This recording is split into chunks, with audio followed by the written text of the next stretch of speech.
요즘 날씨가 고르지 못한데 영육간 강건한 하루가 되시기를 바랍니다. 우리는 호세아서를 묵상하는데 오늘은 두 번째 시간이죠. 호세아 1장 10절에서 2장 1절까지 이스라엘의 회복에 대한 예언입니다. 앞절에 예언된 심판의 메시지가 바로 회복의 메시지로 전환이 되죠. 이스라엘이 일방적으로 언약을 파기했음에도 불구하고 하나님의 사랑은 여전하셨고 그 백성을 구원하시려는 의지는 그대로입니다. 심판이 이스라엘 범죄의 결과라면 회복은 하나님의 사랑과 은혜로 성취되는 것이죠. 이제 10절에서 11절까지는 회복될 이스라엘에 대한 내용입니다. 하나님은 이스라엘의 회복을 말씀하셨죠. 회복의 메시지는 하나님의 세 가지 약속을 포함하고 있습니다. 첫째는 이스라엘 자손의 수가 번성할 것이라 하셨습니다. 이스라엘 자손의 수가 바닷가의 모래같이 되어서 헤아릴 수도 없고 셀 수도 없을 것이며 라고 말씀을 하셨죠. 이 약속의 말씀은 하나님이 아브라함에게 말씀하신 약속을 연상케 하지 않습니까?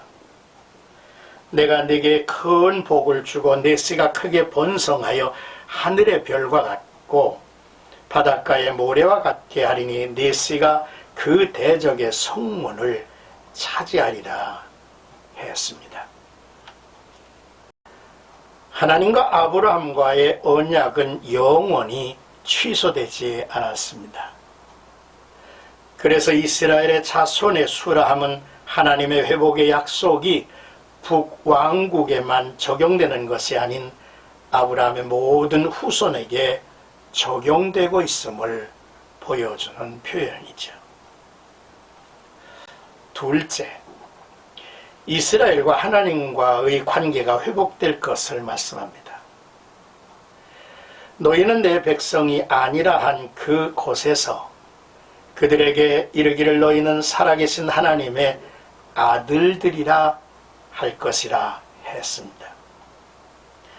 내 백성이 아니라던 그곳에서 이스라엘이 이제 하나님의 자녀로 불리게 되었다는 말씀이죠. 하나님 편에서 자비와 긍휼을 베푸시고 용서하심으로 받아들인 사건입니다. 바울은 회개하지 않고 주를 대적하는 동족에게 복음의 역사가 어떻게 전파된 것임을 말할 때에 호세의 글을 인용했죠. 로마서 9장 25절과 26절을 보시겠습니까? 호세야 그래도 이르기를 내가 내 백성 아닌 자를 내 백성이라 사랑하지 아니한 자를 사랑한 자라 부르리라.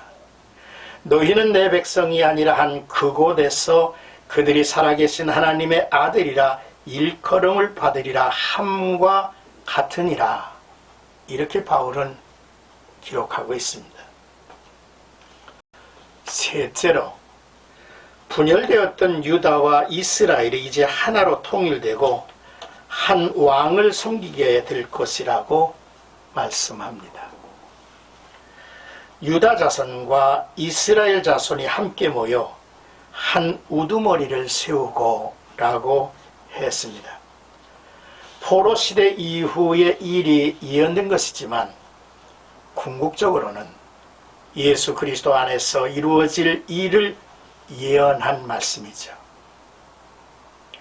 이스라엘이란 단어는 하나님이 흩으신다는 뜻이지만 동시에 씨를 뿌리는 파종의 의미도 있다 합니다. 하나님은 진노하셔서 이스라엘을 세계에 흩어버리셨습니다. 그러나 그들의 마음에는 여호와가 계셨고 그들의 주머니에는 말씀이 있었습니다. 그들이 잘해도 여호와의 이름이 못해도 여호와의 이름으로 일컬어지는 존재였다는 사실이죠. 하나님은 실패한 이스라엘을 들어 자기를 드러내시고 구원을 하심으로 이 땅에 여호와의 이름이 선포가 되게 한 사실입니다. 그러므로 하나님이 흩으신 이 사건은 하나님이 온 세상에 여호와의 이름을 씨앗 뿌리듯 하신 것이 된 거죠.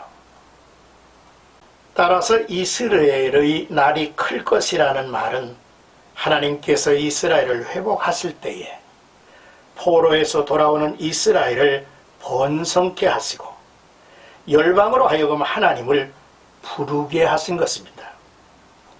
그 후 이 은혜로운 약속은 주후 70년의 예루살렘 멸망으로 전 세계에 흩어졌던 유대인들이 1948년 다시 돌아와 나라를 세움으로써 역사적인 성취를 이루었음을 볼 수 있습니다. 이제 끝으로 2장 1절에 이스라엘의 변화될 이름이라는 내용입니다. 하나님께서 명하셨죠. 너희 형제에게는 암미라 하고 너의 자매에게는 루하마라 하라 했습니다. 호세의 둘째 딸은 로루하마, 셋째 아들은 루암미였습니다. 심판을 예견했던 이들의 절망적인 이름이 회복되어서 바뀌어 불리게 될 것이라는 말씀이죠.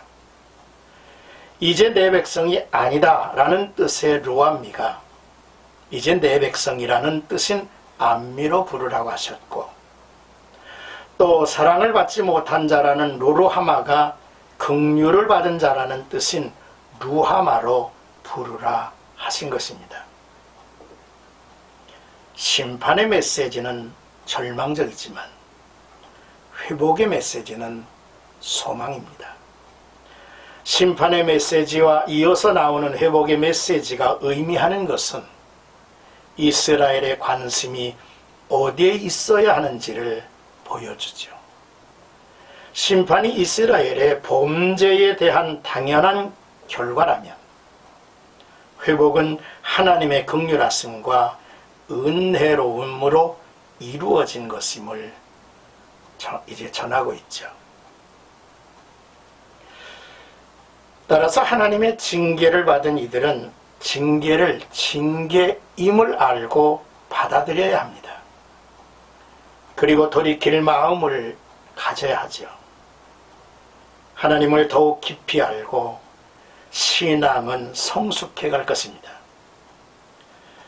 그리고 하나님의 회복은 하나님의 뜻, 역사를 주관하시고 이끌어 가시는 그 위대하심을 알게 할 것입니다.